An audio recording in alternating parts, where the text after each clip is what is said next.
Hello and welcome to our YouTube channel the online education point.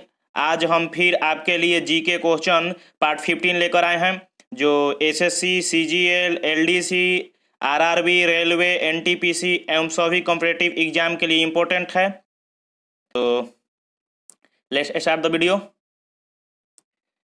आज का पहला question 34 number, तेजस क्या है?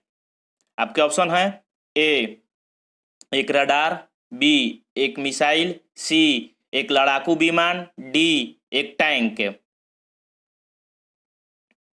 सो the correct answer is C, एक लड़ाकू विमान है। क्या है? एक लड़ाकू विमान है, लाइट कॉम्पैक्ट फाइटर प्लेन। ठीक है। और इसे किस कंपनी ने बनाया है? तो हिंदुस्तान एरोनॉटिकल लिमिटेड यानी हल ने। आप इसे याद रखिएगा कि तेजस को हल द्वारा विकसित किया गया है, हिंदुस्तान एरोनॉटिक लिमिटेड उस कंपनी का नाम है। नेक्स्ट देखते हैं 35 नंबर, पानीपत का द्वितीय युद्ध कब हुआ था? जब मैं पिछले वीडियो में पानीपत की पहली युद्ध के बारे में बताया था तो वहां पर मैं तीनों युद्धों के बारे में, पानीपत के तीनों युद्ध के बारे में बता चुका हूं। आपके ऑप्शन है ए 1761 ईस्वी में, बी 1556 ईस्वी में, सी 1526 ईस्वी में, डी 1514 ईस्वी में। So the correct answer is B. मैं फिर से बता दे रहा हूं कि 5 नवंबर यानी 5 नवंबर 1506 को ये युद्ध हुआ था। और किसके किसके बीच हुआ था? तो विक्रमादित्य, जिसे हेमू के नाम से भी जाना जाता है, ठीक, और अकबर के बीच में हुआ था। किसके बीच में? हेमू, जिसे विक्रमादित्य उनका नाम था, और अकबर के बीच, ठीक, जिसमें अकबर की जीत हुई थी। और इस लड़ाई में महत्वपूर्ण भूमिका अकबर के सेनापति बैरम खान का था। ठीक, आप इसे नाम याद रखिएगा, बैरम खान जीत में ये महत्वपूर्ण भूमिका निभाई थी।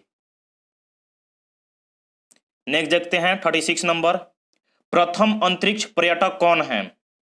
आपके ऑप्शन है A Vikram Seth, B John Williams, C colonel Gaddafi, D Dennis Tito. So the correct answer is D, Dennis Tito. ये अंतरिक्ष को में घूमने के लिए नहीं, पर्यटक करने के लिए ये 2 करोड़ रुपए दिए थे। नेक्स्ट देखते हैं 37 नंबर, तराइन का द्वितीय युद्ध कब हुआ था? आपके ऑप्शन है A 1191, B 1192, C 1194, D 1198। So the correct answer is B.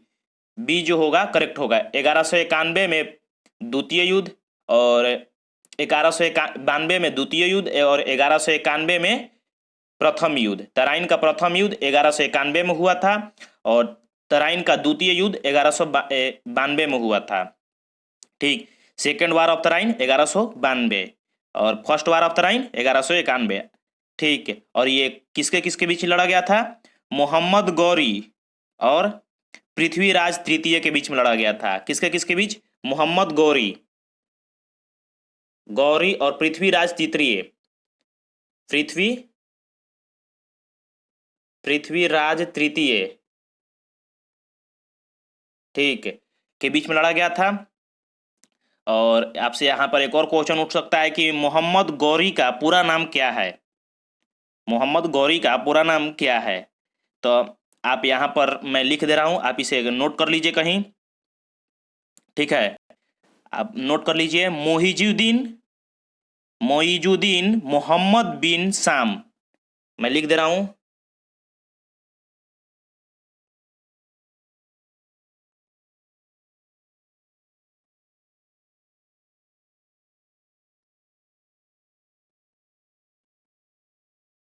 Moizuddin Mohammad बिन शाम। आप इसे कहीं नोट कर लीजिए, क्या नाम था? मोहिजुद्दीन मोहम्मद बिन शाम। ठीक है। नेक्स्ट देखते हैं 38 नंबर, द्वितीय विश्व युद्ध है कब से कब है लड़ा गया? आपके ऑप्शन है ए 1939 से 1945 तक, बी 1940 से 1946, सी 1942 से 1948, डी 1944 से 1950। सो द करेक्ट आंसर इज, जो आपके सही आंसर हो जाएंगे वो ए नंबर। ठीक है, ए जो है वो करेक्ट है। ये 6 साल लड़ा गया था, यानी 39 प्लस 6 यानी 45, यानी 1939 से 1945 तक। 1 सितंबर 1939 टू 2 सितंबर,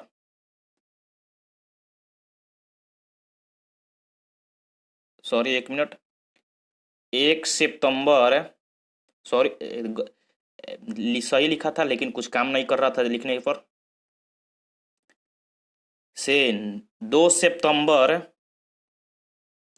1945 तक ये लड़ा गया था। ठीक, आप इसे याद रखिएगा। 6 साल तक, 1 सितंबर से लेकर 2 सितंबर तक। ठीक, जो साल था वो 1939 से 1945 तक। आप इसे कहीं नोट कर लीजिए। चलते हैं नेक्स्ट क्वेश्चन, 39 नंबर। अंतरिक्ष में जाने वाला प्रथम भारतीय कौन है? अंतरिक्ष में जाने वाला प्रथम भारतीय कौन है? आपके ऑप्शन है ए सुनीता विलियम, बी कल्पना चावला, सी राकेश शर्मा और इनमें से कोई नहीं। सो द करेक्ट आंसर इज, जो आपके सही आंसर हो जाएंगे वो सी। ठीक, राकेश शर्मा सबसे पहले अंतरिक्ष में गए थे। ठीक, भारतीय थे जो अंतरिक्ष में गए थे। जो इनका जन्म कब हुआ था ये भी देख लेते हैं। जनवरी 1949 को हुआ था, पटियाला में, पंजाब में एक जगह है पटियाला नाम का, वहीं पर हुआ था। ठीक है, 13 जनवरी 1949 को। ठीक, और इनको 2 स्पेस मिशन मिला था, मैं वो भी बता दे रहा हूँ। 2 स्पेस मिशन मिला था, जो सोयूज T11 और सोयूज T10 है। आप इसे कहीं नोट कर लीजिए। सोयूज T11 और सोयूज T10 2 स्पेस मिशन मिला था। ठीक है, और इन्होंने किस स्पेस मिशन के तहत अंतरिक्ष में गए थे? तो मैं ये पिछले वीडियो में बता चुका हूं एक बार। Intercosmos program, Intercosmos program के तहत ये अंतरिक्ष में गए थे। ठीक है, और प्रथम भारतीय महिला कौन थी जो अंतरिक्ष में गई थी? तो वो कल्पना चावला हो जाएगा, नाम उनका कल्पना चावला था। ठीक, और इनके बारे में भी जान लेते हैं। तो ये अंतरिक्ष शटल मिशन विशेषज्ञ बनकर अंतरिक्ष में गई थी। आप इसे भी याद रखिएगा, अंतरिक्ष शटल मिशन विशेषज्ञ, यानी ये शटल का एक्सपर्ट बनकर गई थी, अंतरिक्ष स्पेस शटल का एक्सपर्ट बनकर गई थी। ठीक है, और इनका जन्म कब हुआ था? और इनका जन्म और मृत्यु डेट भी देख लेते हैं। तो इनका जन्म हुआ था 12 मार्च, कब हुआ था? 12 मार्च 1962 को। ठीक है, और मृत्यु लौटते वक्त ही हो गया था, जब वो ये अर्थ के एटमॉस्फेयर में इंटर कर रही थी, तो उसी समय हो गया था। तो इनका मृत्यु 2003 में 1 फरवरी 2003 में हुआ था। ठीक, तो आप इस डेट को नोट कर लीजिएगा। नेक्स्ट देखते हैं 40 नंबर। चंद्रमा पर मानव को पहुंचाने वाला प्रथम अंतरिक्ष यान कौन है? जो जिस यान से प्रथम बार जो नील आर्मस्ट्रांग थे वो गए थे, वो किस यान का नाम, वो क्या था? ठीक, आपके ऑप्शन है A Luna 5, B Luna 9, C Apollo 10, D Apollo 11। So the correct answer is D Apollo 11। ठीक, अपोलो 11 था जो 20, 20 जुलाई को, सॉरी 20 जुलाई को 1969 को ये चांद पर लैंड किया था। ठीक है, अपोलो 11 था जो उस थी स्पेसयान का नाम। नेक्स्ट देखते हैं 41 नंबर, गांधी इरविन समझौता कब हुआ था? आपके ऑप्शन है A 1930, B 1932, C 1929, D 1931। So the correct answer is D 1931। 1931 में जब 5 मार्च 1931 को ये गांधी इरविन समझौता हुआ था। मैं इस समझौता के बारे में कुछ बता दे रहा हूँ। ये समझौता एक गांधी इरविन पैक्ट के नाम से भी जाना जाता है। अगर आप इंग्लिश में जानना चाहते हैं तो ये गांधी इरविन पैक्ट, ये एक राजनीतिक समझौता था। ठीक है, राजनीतिक समझौता था जो उस समय के भारत के वायसराय लॉर्ड इरविन और महात्मा गांधी के बीच में हुआ था। ये एक पॉलिटिकल, आप फिर से नोट कर लीजिएगा, पॉलिटिकल एग्रीमेंट था। ठीक, पॉलिटिकल एग्रीमेंट जो महात्मा गांधी और उस समय के वायसराय लॉर्ड इरविन के बीच में हुआ था। कब हुआ था? 5 मार्च 1931 को।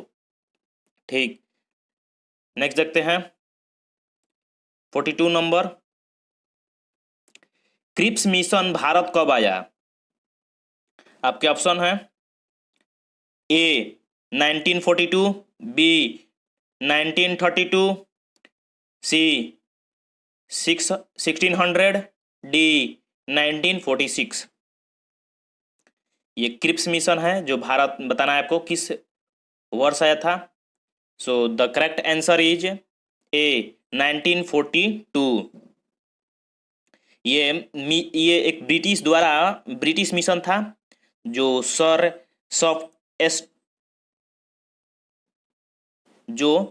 स्टेफर्ड क्रिप्स द्वारा लाया गया था।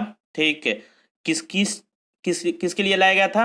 वो भारत के समर्थन के लिए, जो भारत में युवा थे उनके समर्थन के लिए लाया गया था। ठीक है, जो विश्व युद्ध था उसमें शामिल होने के लिए, जो बिल्कुल पूरी तरह से ये फेल हुआ था। ये एक फ्लॉप मिशन था। ठीक है, जो मार्च 1942 को भारत में लाया गया था। ये एक ब्रिटिश मिशन था। किसके द्वारा लाया गया था? तो सर स्टैफर्ड क्रिप्स। ठीक, आप इसे नोट कर लीजिएगा नाम, ये उन्हीं के नाम पर ये मिशन का नाम रखा गया था, सर स्टैफर्ड क्रिप्स।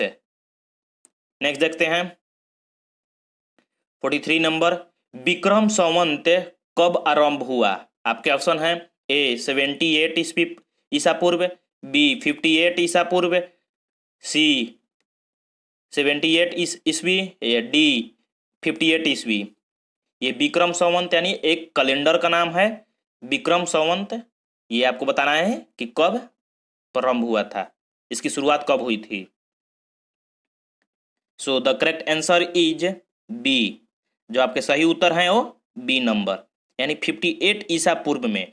आप कहीं कहीं इसका आंसर 57 ईसा पूर्व भी देख सकते, लिखा हुआ मिलेगा आपको। सो आप अपने हिसाब से वहाँ पर ऑप्शन देख लीजिएगा। मैं दोनों बता दे रहा हूँ कि 57 भी कहीं कहीं मिलेगा और 58 भी कहीं कहीं मिलेगा। ठीक है, और ये किसके द्वारा लाया गया था? तो ये जो विक्रम संवत था, ये मैं बता दे रहा हूँ कि राजा विक्रमादित्य द्वारा लाया गया था। ठीक, किसके द्वारा? राजा विक्रमादित्य। ठीक, जो अभी तो यहाँ पर 58 दिया हुआ है, लेकिन कहीं कहीं 57 भी दिया रहता है, तो आप इस दोनों को याद रखिएगा। ठीक, और किसके द्वारा लाया गया था? राजा विक्रमादित्य के लिए, विक्रमादित्य द्वारा लाया गया था। ये विक्रम संवत एक कैलेंडर है जो विक्रम कैलेंडर के भी नाम से जाना जाता है। नेक्स्ट देखते हैं 44 नंबर, चंद्रमा पर पैर रखने वाला प्रथम व्यक्ति कौन है? आपके ऑप्शन है A Rakesh Sharma, B Neil Armstrong, C Yuri Gagarin, D Valentina Tereshkova. So the correct answer is B. जो नील आर्मस्ट्रॉन्ग थे वो चंद्रमा पर पैर रखने वाले प्रथम व्यक्ति थे। ठीक है, और ये किस वर्ष रखे थे, मैंने किस वर्ष चंद्रमा पर गए थे? तो 1969। मैंने पिछले क्वेश्चन में ही बताया था कि वो अपोलो मिशन 20 जुलाई 1969 को ये गए थे। ठीक है, और इनका जन्म कब हुआ था? नील आर्मस्ट्रॉन्ग का जन्म देख लेते हैं कि कब हुआ था। तो 5 अगस्त 1930 यानी 1930 को। और इनकी मृत्यु कब हुई थी? तो 25 अगस्त 2012 को मृत्यु कब हुई थी? 25 अगस्त 2012। ठीक, और ये 82 साल के उम्र में डेथ कर गए थे। ठीक, कब? और ये किस मिशन थी, ये अंतरिक्ष मिशन का नाम क्या था, या अंतरिक्ष का नाम क्या थी, अंतरिक्षयान का नाम क्या था? तो आपको पिछले वीडियो में बताया कि अपोलो 11। क्या नाम था? अपोलो 11। ठीक है, अपोलो 11 यान में ये चंद्रमा पर गए थे। किस वर्ष? यानी जुलाई 1969 को। नेक्स्ट देखते हैं, भारतीय सुदूर संवेदी संस्था कहाँ स्थित है? भारतीय सुदूर संवेदी संस्था कहने का मतलब है नेशनल रिमोट सेंसिंग सेंटर, यानी NRSC, यानी नेशनल रिमोट सेंसिंग सेंटर। आपके ऑप्शन है कहाँ स्थित है? आपके ऑप्शन है ए त्रिवेंद्रपुरम में, बी हैदराबाद में, सी देहरादून में, डी अहमदाबाद में। So the correct answer is B, Hyderabad में। जो नेशनल रिमोट सेंसिंग सेंटर कहाँ पर स्थित है? हैदराबाद में स्थित है। ठीक, और इसके अभी डायरेक्टर कौन है इसके? यानी NRSC के अभी डायरेक्टर कौन है? तो श्री शांतनु चौधरी। आप इसे कहीं नोट कर लीजिएगा, श्री शांतनु चौधरी।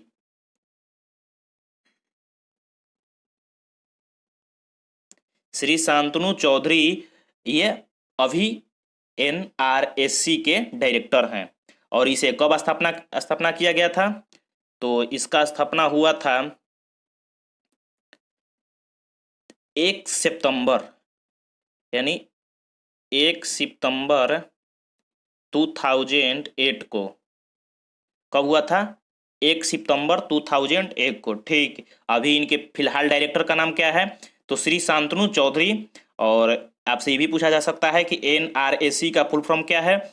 तो नेशनल रिमोट सेंसिंग सेंटर। और ये इस नेशनल रिमोट सेंसिंग सेंटर किस चीज़ से रिलेटेड है? तो ये इसरो से रिलेटेड है। आप इसे भी नोट कर लीजिए कि ये इसरो से रिलेटेड है।